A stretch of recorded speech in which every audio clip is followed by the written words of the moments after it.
Drew. Grant. This may be one of the most joyous moments of my Stole My Line career. Okay. Because I have positively, directly impacted a TV show. Yeah. Personally. Yeah. I did it. Grant Because Crenshaw. for 7 episodes now, I have asked for Lawyer Matt back, and we freaking got it. Let's true. go. Roll intro.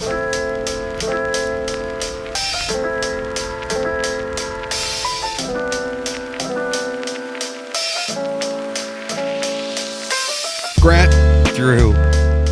I'm going to go out on a limb. Okay, go out on that limb. This is the best episode of Daredevil Born Again Season 2. That's not really, that's just true. Yeah. Is this the best episode of all of Born Again? The finale of Season 1 was decent. But this episode was very good. This is a quality episode of television, and we got a lot of hate last week for it's hating true. on this show. It's true. And we have a lot of reasons. This is a good episode. This is a good episode. We're going to call balls and strikes here, guys. This was a strike. This is good. Before you haters storm the comments, again, because y'all are consistent, I'll say that. I am glad that people love to defend this show. I am too. We just don't agree with you all the time. This season has many faults. Yes. Episode 7 is not one of them. And I'm not going to say this was a perfect episode. No, it's not. But it was good. Yeah, I agree. It was an enjoyable watch. The stakes were there. Yep. Left us on a crazy cliffhanger. We have tension. We have a little bit more of what makes Daredevil Daredevil. Yep. And we are going to issue a spoiler warning. Because people die. Yes, which is a good thing. Well, okay, no. in the context of the writing of the show. Right. And there's important stuff that happens. Yep. So if you haven't seen this episode of Daredevil Born Again, we are about to spoil the crap out of it. It's true. As Drew likes to say. By the way, welcome back to Stole My Line, a Fireside film and TV podcast. We're all over the place right now. Oh, wait, I'm Drew. And we're talking about episode 7 of Daredevil Born Again, where the best side character dies. Oh, have we issued I already issued it. Oh, okay. We're good. Yeah, it's true. Daniel is dead. And Daniel was... Listen, I looked at Drew. We watched this episode together. And I said, Drew, this guy, he's believable. He might be the most believable performance in the whole show right now. Right now. Other than Matt Murdock or including Matt Murdock? I'd say other than Matt Murdock. Okay, yeah, I can agree. He's good. He killed it. He's a very everyman, but he's like the everyman who got caught up in the crime, and he's very believable. Yeah, and he kills it, and then he's killed. And yeah. That's just how this episode went. Which is good from a writing perspective, because something that's... Look, you hit that with Stranger Things, too. People... mainly the women in my life, my sister specifically, are always like, why do you want everyone to die all the time? I'm like, I don't want everyone to die all the time. But when you have a story where death is on the line, death should be on the line. People need to die. If you're a rom-com, not everyone has to die. I'm not asking for people to die in Crazy Stupid Love, although it might make that funnier. But when the established stakes of your universe are Fisk is a killer, and then which it is. We've seen that in the past. Yes. And then Foggy dies in episode 1 of Born Again. Yes. But this season, we have had fake out after kind of death, but not really. I actually thought this death, I thought he was going to have shot next to his head. But then it lingered for long enough that I was like, okay, wait, he's actually dead. Except for Vanessa. Okay, Vanessa was good. Vanessa did die. Yes. Vanessa was good. Did take her an episode too long, maybe, but that's okay. That was some stakes that needed to happen. But I will say... Sorry, keep going. All of the side characters, I would kind of consider Vanessa like a co-antagonist, a co-lead. Yeah, of the first half. I think... Yeah. I'll agree here. We needed to trim off some fat, the fat being the side characters. Yeah. It is a shame that it was Daniel. I would have preferred Daniel was basically anybody else, including BB. I think her dying would have been like, oh, these bad guys mean business. Including BB. BB and Daniel's relationship was maybe the most... I was the most invested. I would agree. It's probably one of the best parts of the show.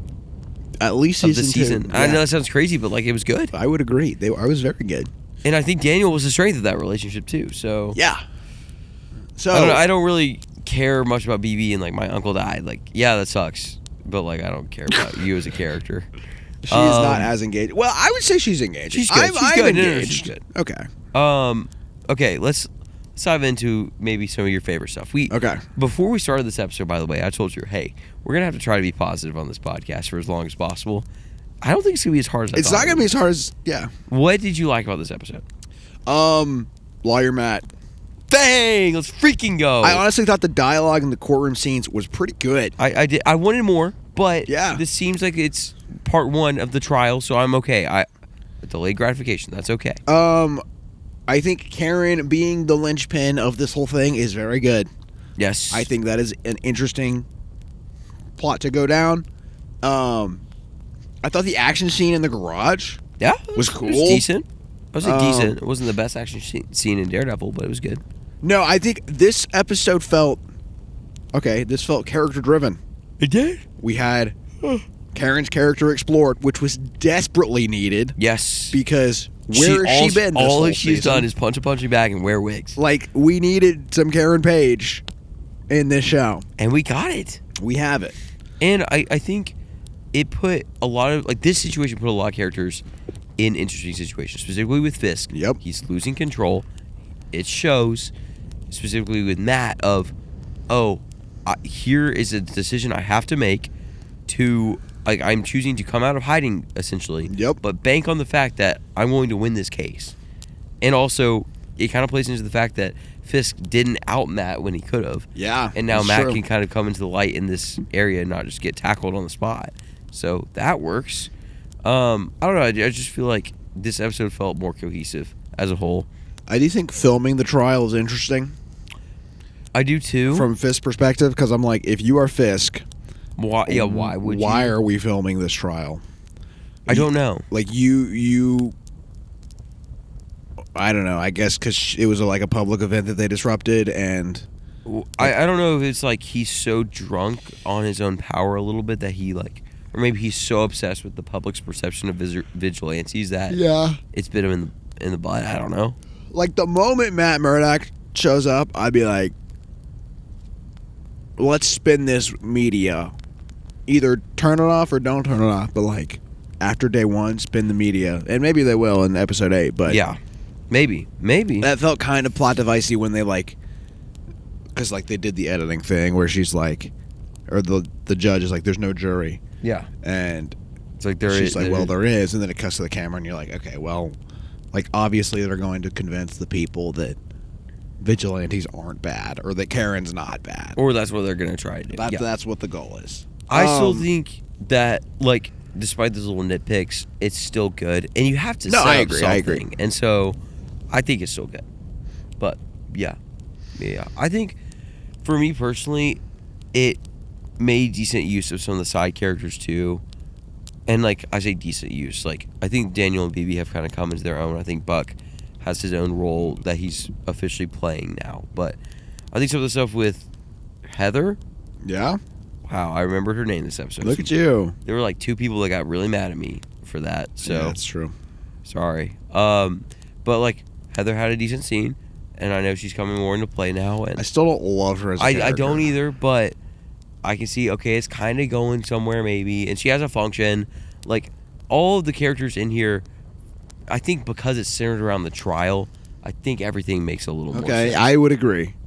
And I know Daniel and BB were doing their own thing, but like, for the most part, everything is centered around the trial, and so the characters are revolving around that, and it works. Yeah, I agree. So, that's my 2 cents. I think Heather feels very plot devicey. She does. I would agree. It's like, when I need to manipulate the psych evals. That's my girl. Who am I gonna call? Heather. But I think it's fine. No, I agree. I kind of wish we got more from Fisk than just sitting in a chair. Yeah, but maybe that's the point. Maybe that's the point, because it's like, well, no, I like particularly this episode. No, I know I think it's he's losing control. Yeah, maybe he's holding up a little bit, and I don't know. Sorry guys, I'm tired. It's late. It's been a less physical Fisk this season. True. I mean, we had the fight scene last episode, but we kind of talked about it. The build-up was a little wonky, pacing. It was still okay, but like, this is not as physical as we've seen Fisk. And part of me wonders, are we at a boiling point where he's going to really go on that rampage? Well, I will say this. I think this episode is a great penultimate episode, and it feels like we're primed for a great finale. And if it fails, it fails, but it's at least I think we're set up for a very interesting finale. Yeah, I would agree. And the only thing I wish, and I hate to say something negative, but an episode that's focused and makes all the side characters, at least for the most part, make sense, kind of makes me wish the whole season was like this too. Honestly, if they had structured the whole season around these trials, it probably would have worked better for me. That would have been interesting. And they could have done multiple trials and made it like the vigilante trials and stuff. So I think they kind of tried to do, you had they did the early swordsman, on with the swordsman, but it was lots of fumbled balls and not.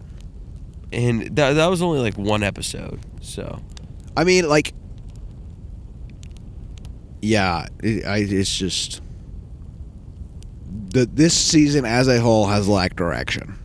Whether they stick the landing or not, it's lacked direction. Now, I think they could stick the landing based off this episode pretty well. I feel like a lot of TV shows you judge off how does it end. Yeah, that's true. Not saying this is the end of the TV show, but the season, I will probably be well, it really was a bit of a mess with some good moments up until the last 2 episodes, which were pretty good. Yeah.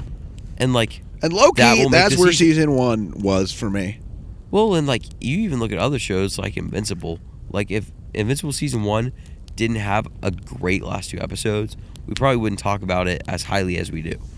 So not saying that the whole of Invincible season 1 is bad. It's not. It's good, but it's so much more elevated by those last 2 episodes. It's true. I think that goes kind of for a lot of shows too. So I think I'm intrigued. I am excited for next week. I am intrigued. And it was hard for me to sit down tonight. I was I don't want to do this. Yeah, we were not super excited about Daredevil Burning in season 2, episode 7.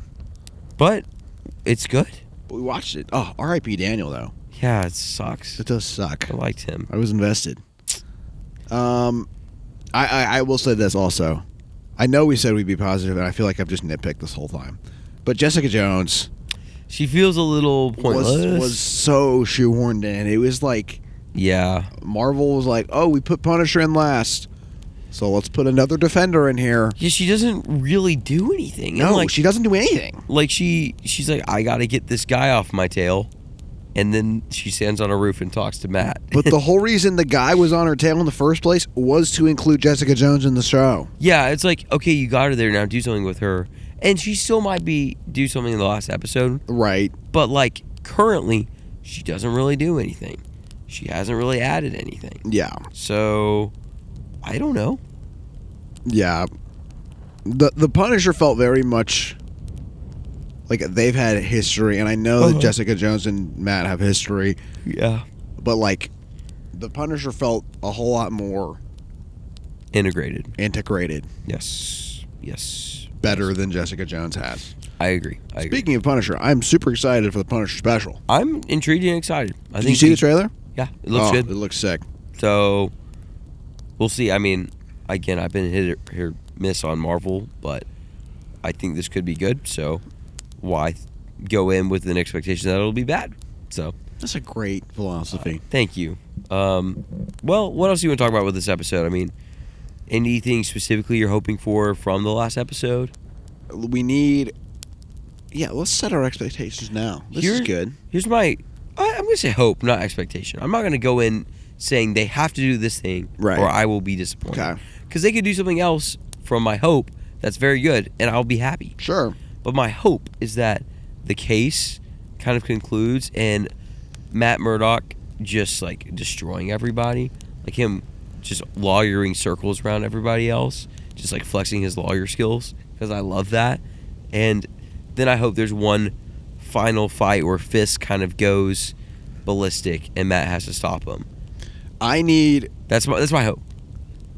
What do you need? I don't know if I want Fisk to die, but we gotta have something. The cat and mouse game that we've been playing for 5 seasons needs to come to an end. We need a mousetrap. And whether that's Matt kills him and we deal with that, or Jessica Jones kills... Maybe that's why she's here. Maybe she murks Fisk. I don't know. That would feel so cheap. That would feel very cheap. But this conflict needs to come to a head with some significant fallout. With even some if it's, significant even fallout. if it's not a death. Now, I've been wondering, is Karen going to die this season? Like, I've kind of thought that, like, they could be setting up her death. I don't know, maybe, but I would like to see something kind of crazy happen. We need. Yeah, I do think we need something shocking. Yeah, I would even venture to say, like, I kind of want one shocking act of violence from specifically Fisk. Yeah. And I've been the one on this series to say I don't really like the violence because it feels forced. But I feel like we're at a point with Fisk that if he boils over, it will work. No, I totally agree. And I'm like, honestly, I think we should have had it in this episode. Yeah, I can see it. Like, I think Vanessa's dead. He's losing control.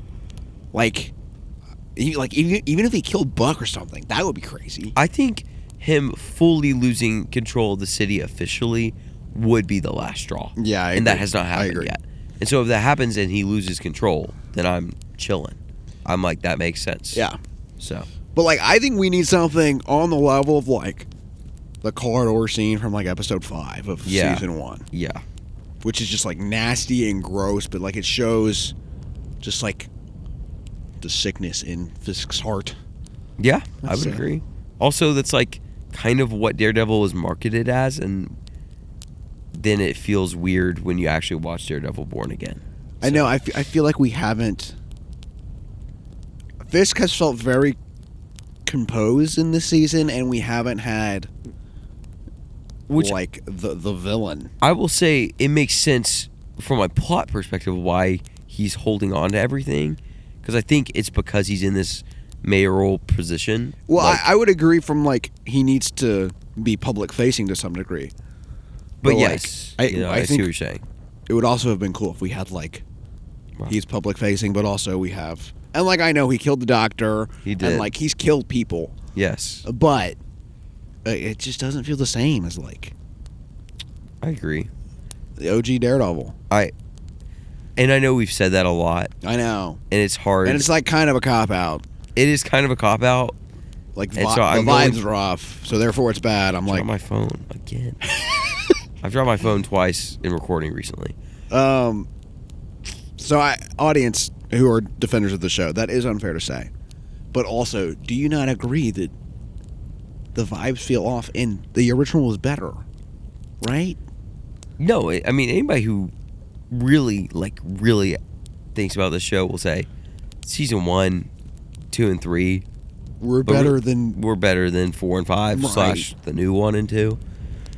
I think here's something, and this is the only gripe I'm going to say for the rest of the episode. Yeah.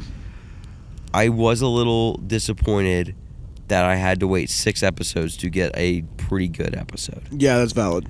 And not saying that I didn't enjoy this episode, because I haven't enjoyed a lot of the season, but it did make me feel like, wow, I've wasted a lot of time getting to this point. And you shouldn't have to watch 6 mid episodes to watch a good episode. Yeah, I agree. Man, it is a smoky fire. The fire has died. It's true. I'm so sorry. Getting absolutely smoked. Okay, let's end on a positive note. Yeah, let's do it. What is your favorite performance from this episode? Is it Daniel? Oh, it probably is Daniel, honestly. Yeah, he killed it. I mean, I think I also Charlie Cox coming back as a lawyer and having his little spiel. Yeah, him walking in the room, you're just like, oh, this feels right. Like it feels so good. It is great. It is great. Yeah, I would say Daniel. Yeah, I want to look up that guy's name. I want to give him a shout out. I know. Not that he come on the pod, man. Not that he needs us to shout him out, but no, he's great. Yeah, I think I'll agree. Daniel and a little bit of Matt Murdock back in action. So, and again, like this show specifically, or this episode, Michael Gandolfini. I would not have guessed that off the top of my head. Hey, Michael, you crushed it. Michael, we love you. We do. Come on the podcast. You should come on the podcast. This episode's good. Yeah. I was entertained. The tension was here. It feels like we're going in a solid direction. I am on board. Now, I will say, the pressure's on a little bit more. It's true. Because if the next episode's bad, I will feel more disappointed than if this episode was bad. Yeah. So do that what you will. It's true. But I'm happy with this. Think it was a good episode. I agree.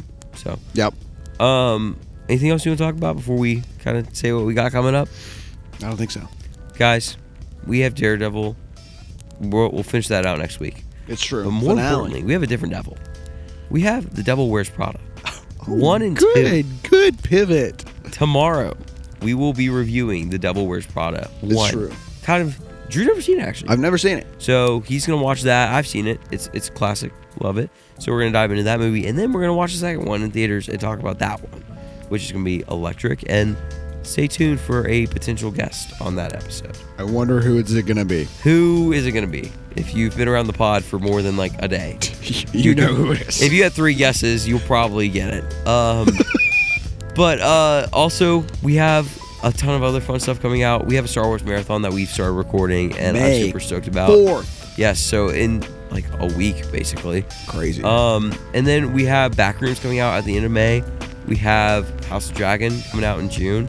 Punisher Special, which you just mentioned. We'll talk about. We'll talk about that. And July, we've got The Odyssey, and we have Spider-Man. So there's a ton of great stuff coming out. Hit that subscribe button if you're new to the channel. And we'll work on a better fire for next week. It rained, so yeah, it's kind of just not the best fire, but that's okay. Here anyway. So anything else you want to add before we head out of here, Drew? Take a break. And enjoy it. I did it this time. Yeah, it's okay.